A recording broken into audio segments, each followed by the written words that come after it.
In this unit, we're going to spend a lot of time thinking about whether or not the market generates desirable allocations and whether or not government policies can help in inducing such allocations. It is actually useful to begin with a big picture of the problem. So the idea is the following. Think of what's happening in a market, or in fact in any economy. You have a bunch of exogenous variables, which are who are the consumers, or consumer identity, which are one, that remember we have been labeled them as 1 to C, and each of them comes with a utility function and the amount of wealth that they have, that they bring to the market, that they start with. There are also a bunch of firms that I'm going to denote by firms identity, with their names being 1 up to F, and each of them arrives to the market, to the problem, with a cost function, Cj, that tells how many units of the M good it requires to produce different amounts of the output good. And notice that this cost function may include semi-fixed costs, fixed costs, whatever it is. But the key idea is that we know who are the firms, who are the consumers, and their exogenous parameters. All of this is fed into some sort of institution. And what I mean by institution is the set of rules and practices that is going to determine what is the actual allocation that is going to be what is the outcome of the economy. And there are many types of institutions. For example, right now, so far, we have been interested in pure markets, but you could imagine that later on in this unit, we're going to look at markets and government policies. You could imagine other more draconian policies like dictatorship, determine there is a single person who determines the outcome, etc. This is just what are the rules or practices that determine what is the allocation. And just to remind you, the institution can only generate a feasible allocation. It cannot generate things that are not feasible. We discussed in detail in Unit 4 what feasible allocations were. So here I'm just reminding you to warm you up for this unit of some key notation. A feasible allocation was going to be described by the level of output for each firm. So the superscript that knows that these are firms, the subscript that notes who is the firm, so how much each firm produces, and then for the consumers, how much each consumer consumes of the two goods. We saw that in the first video of Unit 4. Here I'm just reminding you. And remember, the feasibility allocations just require these two constraints, that the sum over I, or the amount consumed by the sum of good Q consumed by all consumers has to be equal to the sum of good Q produced by all firms. This is an F.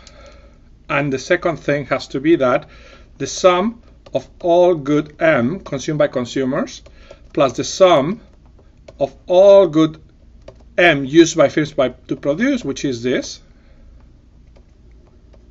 has to be equal to the amount of the good that was available in the beginning.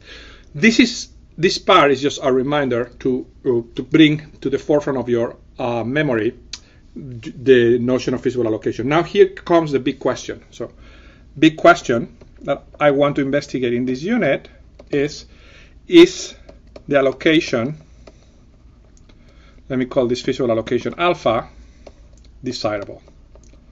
So what we want to do is we want to try to learn how to answer this question. If you have a market that generates a particular allocation, is that a good or a bad allocation? And if it's a bad one, what can government policy do? That's what we're going to study in this unit in a nutshell. One small remark before we move forward. Notice that I have phrased the problem as investigating whether the allocation alpha is desirable for any institution that may generate it.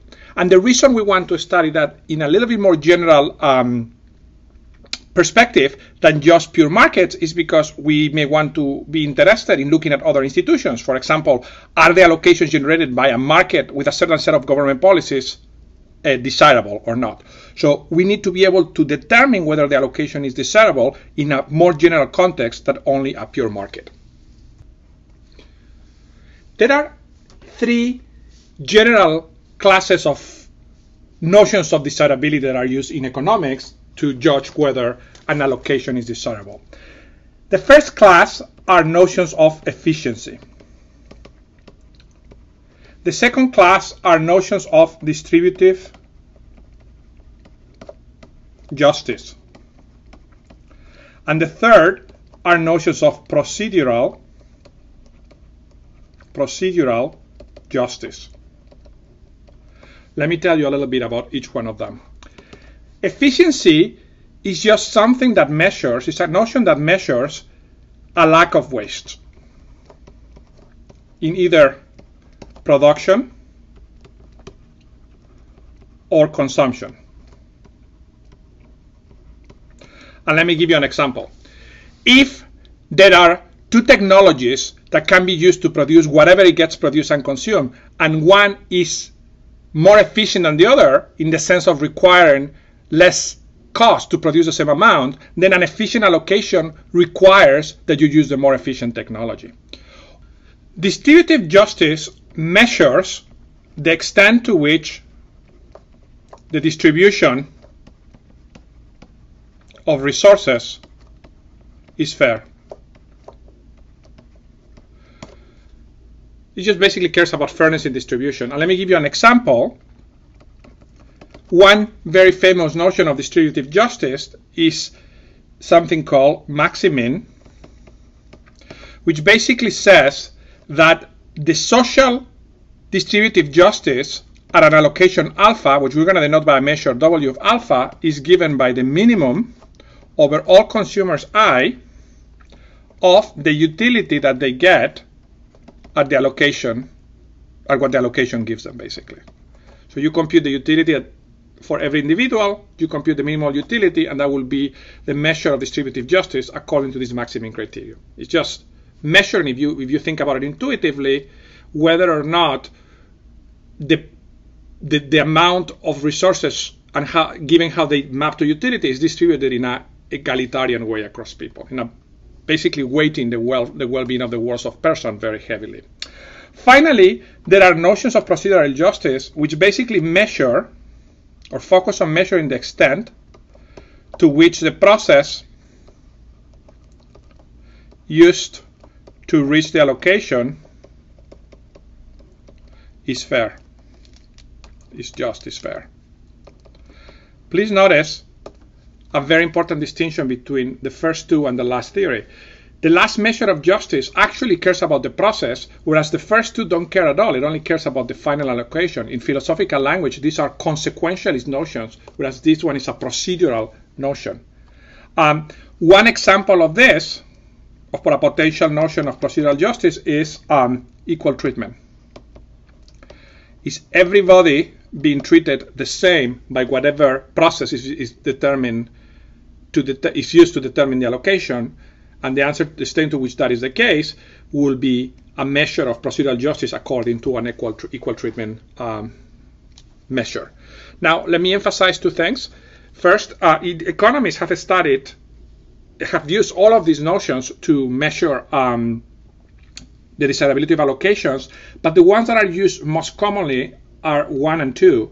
3 is used a lot less commonly, it's a lot more complicated to study. So in this course, we're only going to study notions 1 and 2, and we're going to ignore 3. If you're interested, take more courses in economics. The other thing that I want to emphasize is that both of them are important because these are orthogonal concepts, and you can have an institution-generated allocations, outcomes, that are good in one dimension without being good in the other, and vice versa. So we really need to look at both of them. And what we're going to do in this unit is first focus on efficiency, and then look more carefully at distributive justice.